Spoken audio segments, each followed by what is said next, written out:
ஸ்ரீ சிவசங்கரா தேவனே, ஸ்ரீ சிவசங்கரா தேவனே. நாடிங்கானுவாங்க இல்லையா, பழைய காலத்து பனை ஓலையில் எழுதியிருக்கும். அது யார் போய் படிக்கிறாங்களோ, நாடி போய் படிப்பதனால் அதுக்கு பேர் நாடி. நம்ம தம்பி இம்ப்ரெஷன் மாத்திரம் கொடுத்தா போகிறோம். அந்த மாதிரி 92லேயே கோயம்புத்தூரில் ஒரு ஆள் இருந்தார். அவர் பேர் கே சுப்பிரமணியம். ராஜீவ்காந்தி இப்படி தான் மனித வெடிகுண்டில் கொல்லுவாங்க அப்படின்னு அவர் சொல்லி, ராஜீவ்காந்தி கொலை பண்ணுறதுக்கு 7 மாதத்துக்கு முன்னாலேயே ஜூனியர் விடுதலில் வந்துச்சு. அதே மாதிரி கொலை நடந்ததா அப்போ ரொம்ப பாப்புலர் ஆகிப்போச்சு அது. அப்போ எங்கிட்ட இருந்து யாரும் என்னுடைய தம்பி இம்ப்ரெஷன் அனுப்பிச்சாங்க, என்னன்னு சொல்லாமல் தான் அனுப்பிச்சாங்க. அப்போ அவர் 92ல் நமக்கு சொன்னது இது. நீங்கள் பலருக்கு குருசாமியாய், பல பேருக்கு தொழில் நிபுணனாய், சில பேருக்கு குறி சொல்பவனாய், சில பேருக்கு ஆசானாய், சில பேருக்கு வைத்தியனாய், சில பேருக்கு பரோபகாரியாய் விளங்கி கொண்டிருக்கிறீர்கள். உங்களிடம் கடவுள் அன்பின் வடிவமாய் குடிகொண்டிருக்கிறார். அன்பு என்பது உன் உடல் பூராவும் வியாபித்திருக்கும். சித்தியில் நீ மகா சித்தி பெற்றவன். ஈஸ்வரனே உன் பக்கலில் நின்று அருள் பாலிக்கும் நிலையில் உள்ளார். மனித உடலில் மனிதனைப் போல் இருக்கும் நீ புனிதன். வானுலகத்தில் சஞ்சாரம் செய்து மீண்டும் கூட்டுக்குள் புகும் சக்தியை பெறுவாய்.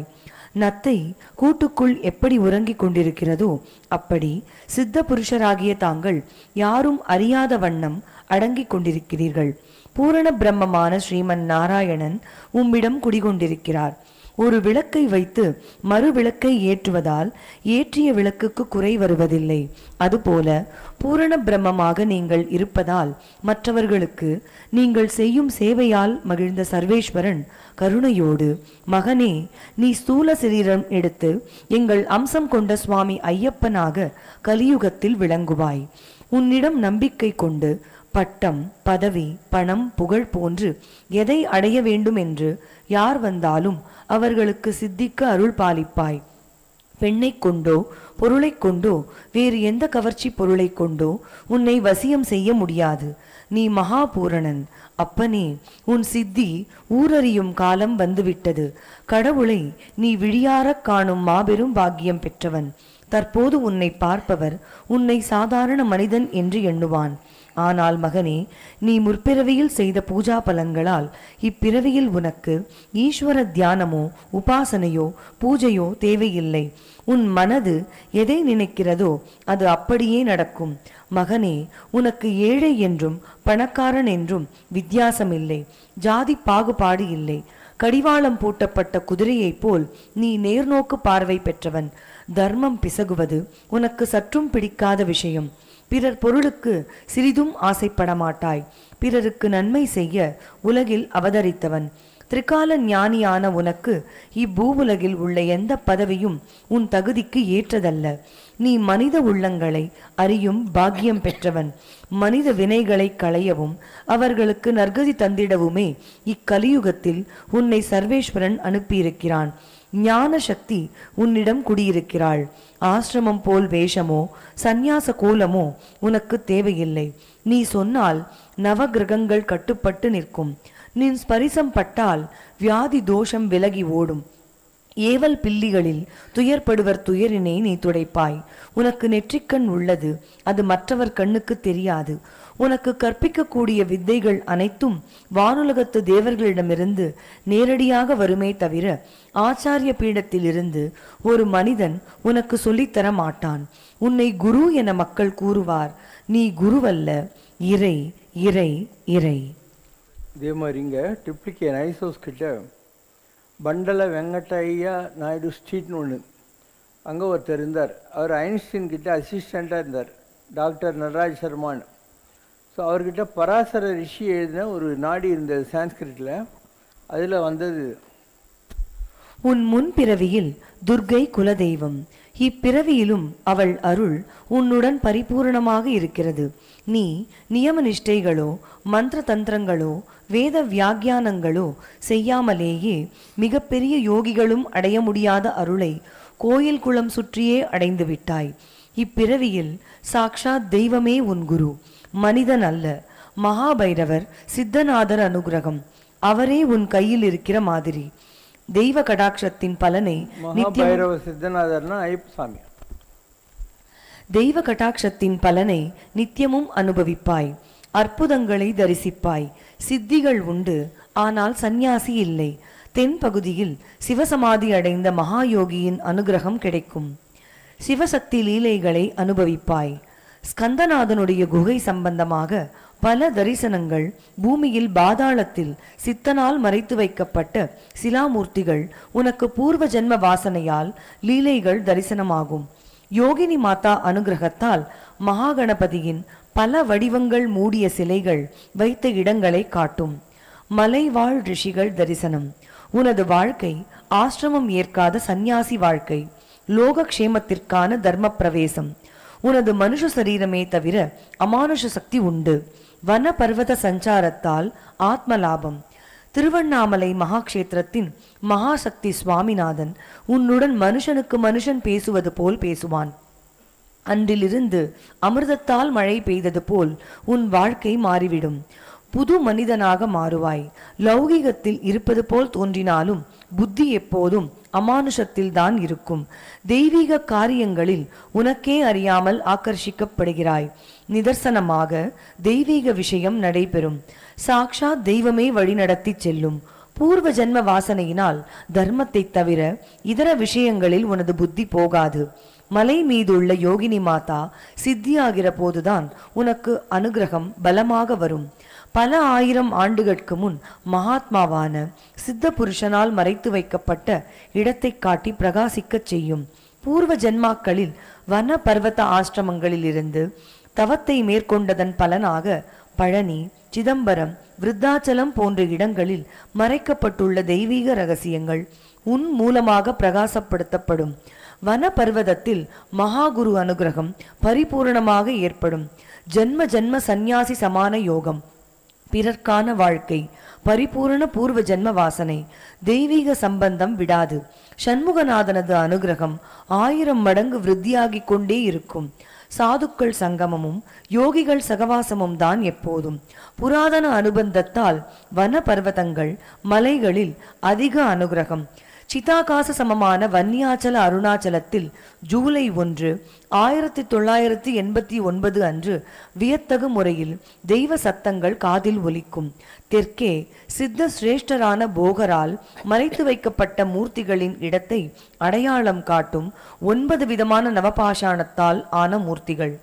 ஆச்சரியத்தக்க முறையில் ஜாதகருக்கு இந்த மகாபாகியம் காத்திருக்கிறது. ஜாதகர் மூலமாகத்தான் சித்த புருஷர்களால் சிருஷ்டிக்கப்பட்ட தண்டபாணி மூர்த்திகள் வெளியாகும். சந்தேகமில்லாமல் நல்ல புகழ் ஸ்தாபிக்கப்படும்.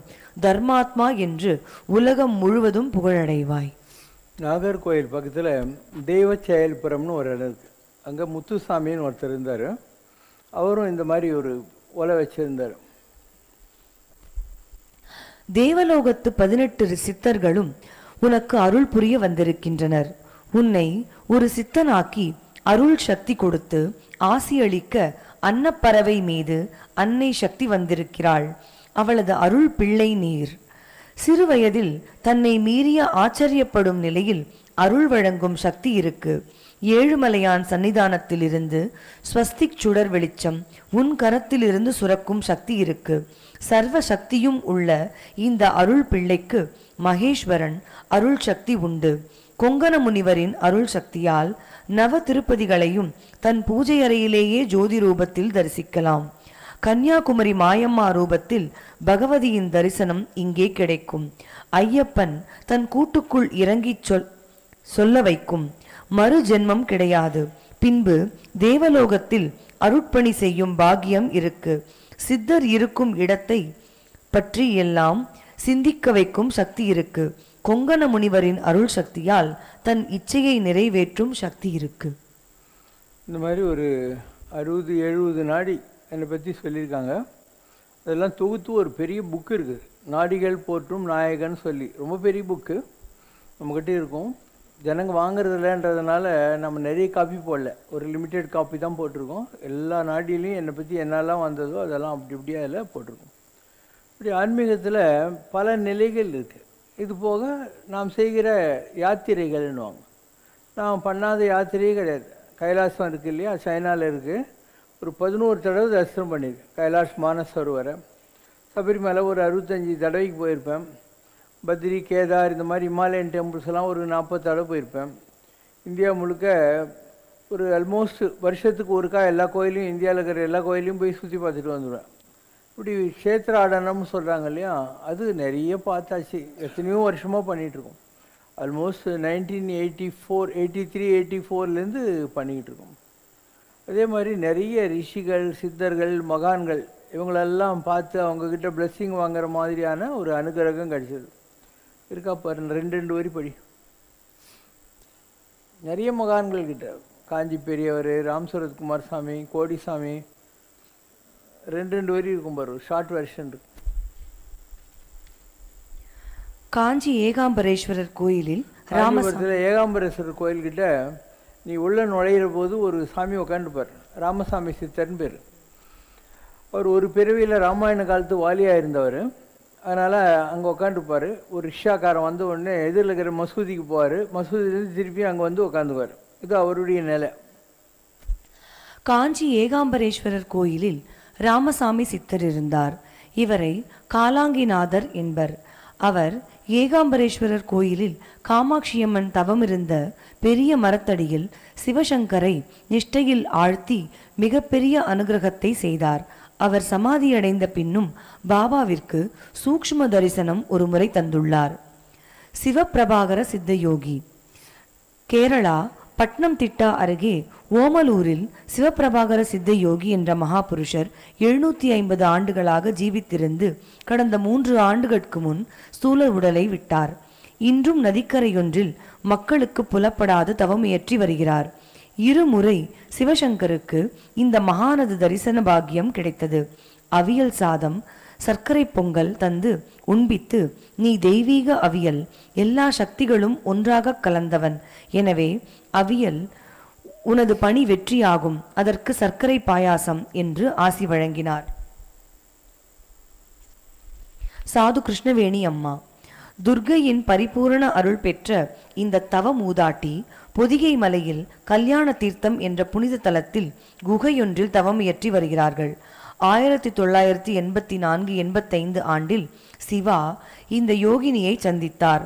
யோகினி, அப்பா, நீ ராமனாக இருந்தபோது நான் சபரியாக இருந்து உன்னை உபசரித்தேன். தற்போது என்னை உபசரிக்க நீ வந்தாய் என வரவேற்றார். இந்த இடத்தில் பௌர்ணமிக்கு சந்தன மழை பெய்வதுண்டு. அகஸ்தியருக்கு கைலையில் நடந்த கல்யாண கோலத்தில் இறைவன் தரிசனம் தந்த இடம் ஆதலால் கல்யாண தீர்த்தம் ஆனது. ஆத்மாவை ஐக்கியப்படுத்திய சிவலிங்கம் இங்கு உள்ளது. இப்பிறவியில் 36 வயது வரும்போது சிவசங்கர் அந்த தலத்தை தரிசித்த பின்னரே அங்கு ஓர் ஆலயம் எழும் என்று நாடிகளில் குறிப்பிட்டபடி நடந்து தற்போது சிறு ஆலயம் எழுந்துள்ளது. இந்த அம்மையார் மகா சிவராத்திரியொன்று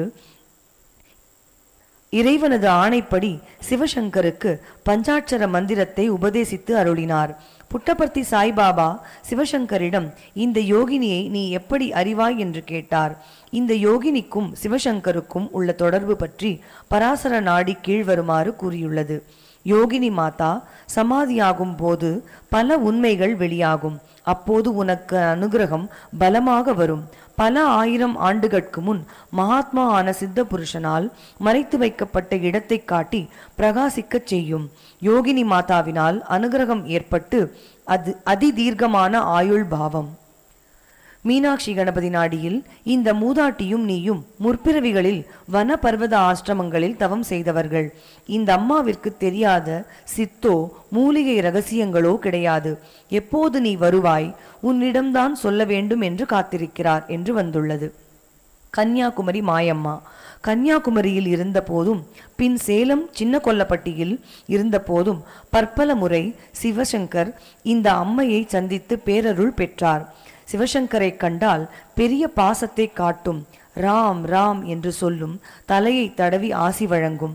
தொண்டர் ராஜேந்திரனை அழைத்து சிவசங்கருக்கு காப்பி கொடுக்க சொல்லும். ஒரு முறை சிறிய பஞ்சலோக சந்தான கோபாலகிருஷ்ண விக்கிரகத்தை தந்தது. பன்முறை சென்னையில் சிவசங்கருக்கு பூஜை அறையில் தரிசனம் தந்துள்ளது. இறப்பதற்கு முன் இரவு சிவசங்கருக்கு நேரில் வந்து உணர்த்திவிட்டு சென்றது. சிவசங்கரை பார்த்தால் கூமோ கூமோ. சிவசங்கர் தன்னுடன் வீட்டிற்கு வர பன்முறை அழைப்பார்.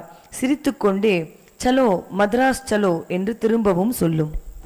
புவனேஸ்வரி அதிஷ்டானம் புதுக்கோட்டை சாந்தானந்த சுவாமிகள்.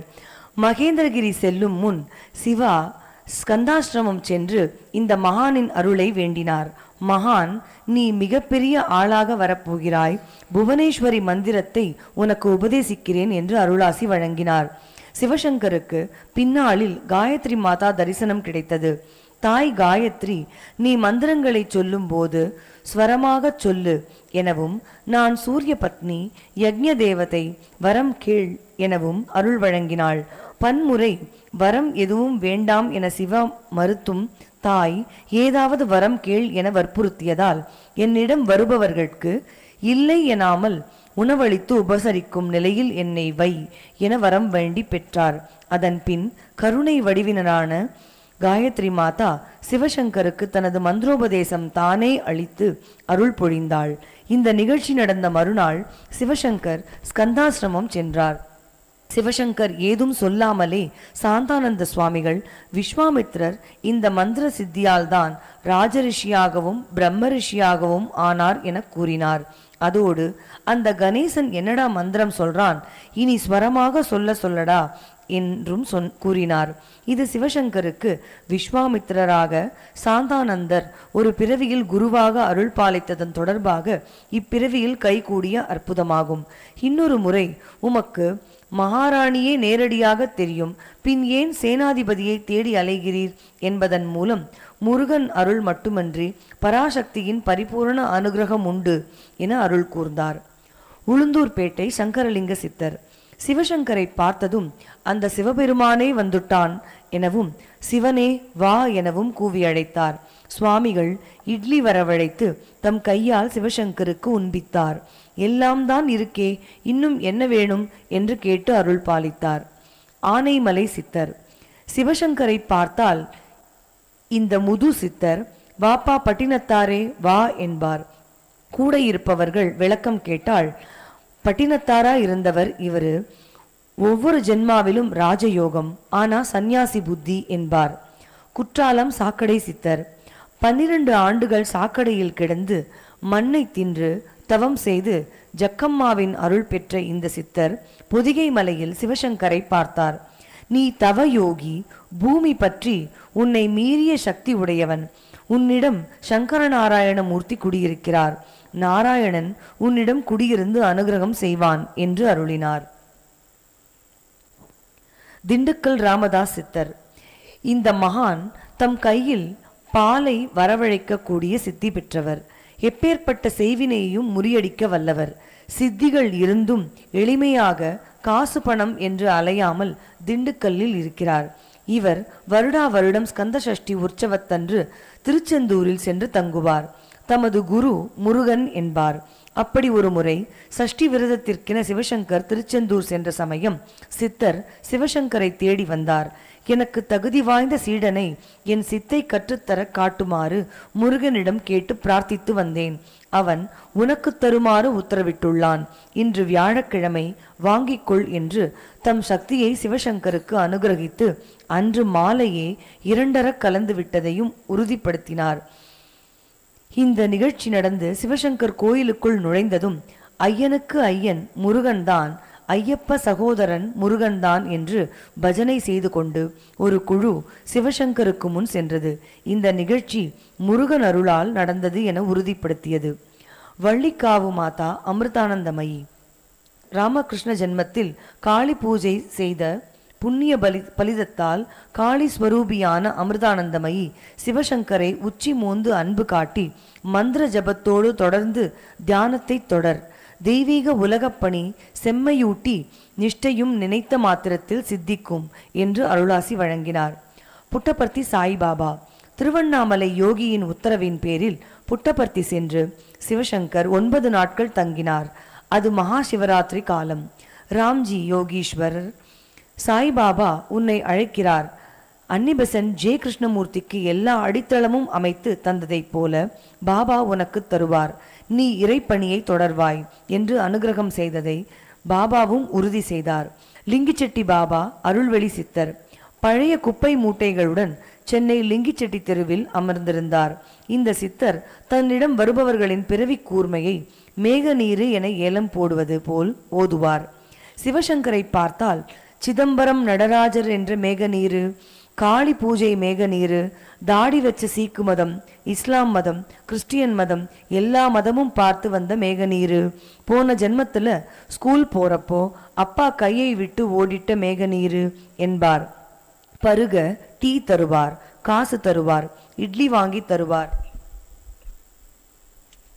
ஒரு வைகுண்ட ஏகாதசி அன்று தமது கையால் தலைவலி தைலத்தை சிவசங்கருக்கு தேய்த்தார். காதுவலி திரவத்தை காதில் ஊற்றி தேய்த்தார். ஐ டிராப்ஸ் கண்ணில் விட்டு தேய்த்தார். உனக்கு முதுகில் இருந்த பெண்டையெல்லாம் நிமித்திட்டேன், இனி கண்ணு நல்லா தெரியும், காது நல்லா கேட்கும் என அருளை பகர்ந்தார். இது ஒரு பெரிய நிலை. இதனால் டிவி இன்றி ஒளியில் உருவங்கள் தெரியும், ரேடியோ இன்றி சத்தங்கள் கேட்கும். சிவசங்கர் ஆஹா எப்பேற்பட்ட சக்தி என மனதில் உருகினார். உடனே சித்தர், இந்த ஓசி வைத்தியமெல்லாம் உன் ஒருத்தனுக்குத்தான், மற்றவங்க கிட்ட அகராதி படிக்கிற வேலை வச்சுக்காத என சிரித்தார். தாம் சமாதி அடைவதற்கு முன்னிரவு சிவசங்கரை அழைத்து, நான் போறேன், ஒழுங்கா பூசை பண்ணி வீட்டுக்கு வந்து சேரு என அருளினார். தண்டையார்பேட்டை சித்தர் ஒரு நாளைக்கு ஒரு வேளை மட்டும் உண்டு மல மூத்திரங்களோடு வாழும் இச்சித்தர் சிவசங்கரை பார்த்ததும், நீ யாரு என்னன்னு கணக்கு பண்ணிட்டேன், வெங்கடேசன் உங்க அப்பன் பாட்டம் பேர் சொல்லி என்னை மிரட்டுற வேலை வச்சுக்காத, லாரி ஆள் மദ്രാஸ்ல இருக்கான்னு சொன்னாங்க, எங்க வந்து தேடுறது என்று விட்டுவிட்டேன், நீதானா அது என்று சிவசங்கரை தனக்கு ஏற்கனவே தெரியும் என உணர்த்தினார். தலையாட்டி சித்தர் இந்த சித்தர் மலை நம்பி கோயிலில் பௌர்ணமிக்கு தனது பக்தர்களை அழைத்து செல்வது வழக்கம். அப்படி ஒரு முறை அவர் அங்கே இருந்த போது சிவசங்கர் தனது ஆன்மீக பயணத்தில் அங்கே சென்றார். சிவசங்கரை பார்த்த சித்தர், இதோ பெரிய நம்பியே நேரில் வந்தாச்சு, விசேஷம்தான் என்றார். அதே போல பெரம்பலூர் ஆசிரமத்தில் ஒரு முறை பெரிய யாகம் நடந்த போது யாகத்துக்கு அதிபதியே சிவசங்கர், அவரே தன் கையால் யாகம் செய்யட்டும் என்று கேட்டுக்கொண்டார். ஒரு முறை சித்தரை பார்க்க ஒரு 40 வயது பெண்மணி 3 வருடம் கண் பார்வை தெரியாதவர் வந்திருந்த போது சிவசங்கர் அந்த பெண்ணிற்கு இறைவனது உத்தரவுப்படி கண் பார்வை வழங்கினார். அதை பார்த்த சித்தர், ஊராங்கர்மாவை நீ ஏன் வாங்கிக் கொள்கிறாய் என்று கேட்டு, இனி இப்படியெல்லாம் செய்யாதே என்றார். அதற்கு சிவசங்கர், சுவாமி, கர்மா என்னை எப்படி வந்து சேரும்? காரணம் காரியம் கற்றவை கற்பவை அனைத்தும் அந்த நற்கரிசி நாராயணனுடையது, நான் கருவி மட்டும்தானே என்றார். திருவல்லம் சிவானந்த குரு இவர் சிவசங்கரிடம், வள்ளலார் கடைவிரித்தேன் கொள்வாரில்லை என்று சொன்னார். நான் சொல்கிறேன், படியளக்க புண்ணியவான் இருக்கிறேன், கோணி பிடிக்கத்தான் ஆள் சரியா இல்லை. எனவே உன்னை மாதிரி சந்நியாசிகள் தான் இந்த பணியை செய்யணும். நீயோ நான் வியாபாரி, பிரச்சனையை ஒழுங்குபடுத்திவிட்டு பிறகு தெய்வ சேவை என நினைக்கிறாய். எப்ப கடலில் அலை ஓயும், எப்ப குளிக்கிறது? எனவே இறைப்பணியை உடனடியாக தொடங்கிச் செய், காலம் கடத்தாதே என்று உத்தரவு கொடுத்தார். பிரிதொரு முறை, நீ ரிஷ்யசிருங்க மகரிஷி, அதுதான் பிள்ளையாறு, அதுதான் ஐயப்பன் என்ற மிகப்பெரிய விஷயத்தை தெரிவித்தார். ஒரு கவளம் தின்னாலும் ஊட்டோட தின்னு, ஊராங்கிட்ட எப்பவும் கையேந்தாதே. மௌன விரதம் என்பது பேசாதிருப்பது அல்ல. எதிராளி நம் முகத்தில் காரி துப்பினாலும் பொறுமையோடு இருப்பது. கலியுகத்தில் தவம் இழிவை தரும், உழைப்பு உயர்வை தரும். அதனால்தான் உன் குரு ரத்னகிரியில் கோயில் கட்டி உழைச்சுக்கிட்டு இருக்கிறான். நீ ஜனங்களுக்காக உழை, உலகம் பூரா போ. இவை சிவசங்கருக்கு சுவாமிகளது பல்வேறு உபதேசங்கள். சுருளிமலை பொன்னையா சாமி கையில் லாட சங்கிலியோடு காணப்படும் இவர் முற்பிறவியில் ராவணனாகவும் ஹரிச்சந்திரனாகவும் பஸ்மாசுரனாகவும் இருந்தவர். தற்போது பல்வேறு கஷேத்திரங்களுக்கும் காடுகளுக்கும் அலைந்து திரிபவர்.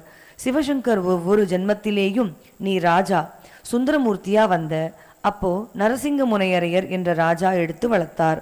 ராமராக புத்தராக வந்த போதும் வசதி, பின்னாளிலே சந்நியாசி எங்களை மாதிரி பிச்சைக்காரனாக உன்னை எப்பவும் ஆண்டவர் படைக்கிறதில்லை என்பார். அதற்கடுத்து சோழிங்கபுரம் நரசிம்மர் 1984. ஓகே, கேட்கறதுக்கே உங்களுக்கு டயர்டாக இருக்குல்ல? அப்போ நான் எவ்வளோ அலைஞ்சிருக்கேன், எத்தனை மகான்கள், எத்தனை கோயில் எல்லாம் அவ்வளோ அலைஞ்சிருக்கேன். 36 வயசுலேருந்து ஒரு 5 இயர்ஸ் டோட்டலாக எல்லாத்தையும் விட்டுட்டு அலைஞ்சது. காட்டுக்கெல்லாம் போய் தவம் பண்ணி குகையில் உட்காந்து எல்லாம் பண்ணோம். ஸோ எல்லாம் பார்த்துட்டு தான் வந்து உட்காந்துருக்கோம். இல்லைன்னா இதெல்லாம் பண்ண முடியாது. I have no background. I am from a very small family. ஒரு வில்லேஜ் பாய். நான் 10 ரூபா தான் எடுத்துன்னு மெட்ராஸ்க்கு வந்தேன். 250 ரூபாய் என்னுடைய முதல் சம்பளம். அதில் 10 வருஷத்தில் 6000 ரூபாய் சம்பளம் வாங்கி ஓன் பிஸ்னஸ் பண்ணி பெரிய பணக்காரனாய் அதெல்லாம் வேறு கதை. ஸோ பேக்ரவுண்டே இல்லாத ஒரு ஆள் இவ்வளோ மகான்களை பார்த்து பழைய ஜென்ம புண்ணியங்களெல்லாம் சேர்த்துக்கிட்டு ஞானத்தை வாங்கி தான் இதெல்லாம் பண்ண முடியும். 1 ரூபா கூட எந்த காலத்துலேயும் பேங்க்கில் கடன் வாங்கினதே இல்லை, ஓவர் டிராஃப்ட் கூட வாங்கினதே இல்லை. ஸோ இதெல்லாம் எப்படி நடக்குது இல்லையா? இதெல்லாம் தான் பவர்ன்றது. அந்த பவர்ன்றது தவத்தினால வருது. பண்டுரீதி நான் చేసిన கொலுவு ஐயான்னு தியாகராஜர். நான் முற்பிறவிகளில் செய்த தவத்தை எனக்கு குழுவார். அருணகிரிநாதர் முருகனை பசுவார். நற்கரிசை ஓடக்காரன். நல்ல செயல்களை புண்ணியங்களை செய்தவர்களுக்கு இந்த பிறவி கடலை கடப்பதற்கு முருகன் ஓடக்காரனாக இருப்பான் அப்படின்னு அர்த்தம். ஸோ ஏதோ ஒரு பிறவிகளில், ஏதோ ஒரு பிறவி இல்லை, எல்லா பிறவிகளிலும் தொடர்ந்து நாம் தவம் செய்ததனுடைய பலன் நாம் இதெல்லாம் இன்றைக்கி சாதிக்க முடியுது. இது எனக்கு கடைசி பிறவி, இனிமேல் உலகத்துக்கு வரமாட்டேன். ஒவ்வொரு பிறவியிலுமே வசதியாக தான் கடவுள் என்னை வைப்பார். புத்தராக வந்தபோதும் ராஜ குடும்பம் தான். பட்டணத்தாராக வந்தபோது சோழ மன்னனை விட அவன் சாதாரணமாக இருந்தான். நான் ரத்தன பந்தலே போடுற அளவுக்கு பணக்காரனாக இருந்தேன். எல்லாத்தையும் காதற்ற ஊசியும் வாராது காணும் கடவுளிக்கேன் சிவனுடைய உபதேசம் வந்துன்னு உடுப்பிட்டு துண்டை கட்டிக்கின்னு அலைய ஆரம்பித்தேன். இப்படி ஒவ்வொரு பிறவிலுமே ரொம்ப பணக்காரனாக இருந்து எல்லாத்தையும் விட்டு சாமி தேடி அலையிறது. இதுதான் என்னுடைய லைஃப் ஸ்டைல். அன்னிலேருந்து இன்றைக்கி வரைக்கும் இப்படி தான் என்னுடைய லைஃப் ஓடி இருந்தது. அம்பே அம்பிகே ஜகதம்பிகே, அம்பே அம்பிகே ஜகதம்பிகே, அம்பே அம்பிகே ஜகதம்பிகே, அம்பே அம்பிகே ஜகதம்பிகே. धर्मांबिके देवी बालांबिके, पवित्रात्मिके ब्रह्मनादात्मिके, मंदार वृंदेन संपूजिते, सदा नौमि ते पादपद्मं शिवे, सदा नौमि ते पादपद्मं शिवे. अगस्त्यात्रि योगेन्द्र संसेविते, वेदेन तंत्रेण संघोषिते, विपञ्चामृदङ्गेन आनन्दिते. अम्बे अम्बिके जगदम्बिके, अम्बे अम्बिके जगदम्बिके, अम्बे अम्बिके जगदम्बिके, अम्बे अम्बिके जगदम्बिके. ओम जय शिव शंकर रे, स्वामी जगत परिपालक रे, आदि शंकर अवतारा, अनाथ रक्षक रे. ओम जय शिव शंकर रे. அன்னையும் தந்தையும் நீரென்றறிந்தும் அன்பில் நனைகின்றோம் சுவாமி, அன்பில் நனைகின்றோம். ஆசானும் இறையாகிய தேவா நின்னடி பணிகின்றோம். ஓம் ஜெய் சிவசங்கரரே. கைலையை பன்முறை வலம் வந்தாய் ஓ கருணாகர கீர்த்தி, சுவாமி கருணாகர கீர்த்தி. மயிலையில் நின்று வரம் தருகின்றாய் மங்களகர மூர்த்தி.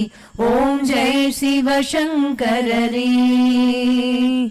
ஆனந்த சாகரம் தனிலம்மையாழ்த்தும் அற்புத அருள் ஜோதி, சுவாமி அற்புத அருள் ஜோதி.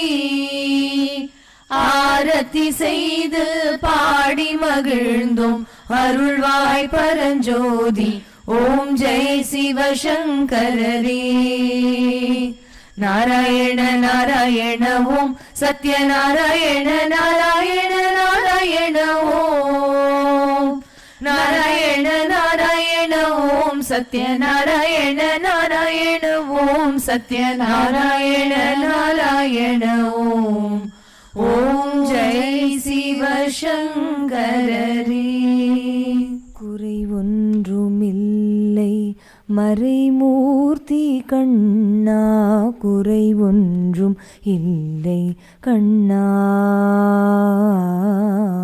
குறை ஒன்றுமில்லை கோவிந்தா.